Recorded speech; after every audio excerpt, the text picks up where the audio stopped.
Помина времето на објаснување со Европската комисија и веќе од 1 јануари ќе се бараат конкретни резултати во секоја област.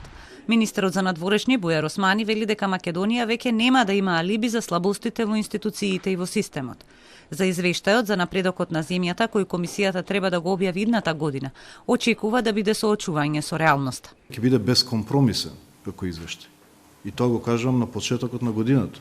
Ова е порака и до нашите институции.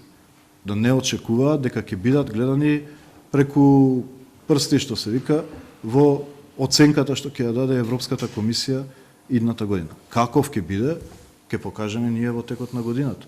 Меѓутоа, нема да има алиби веќе никој.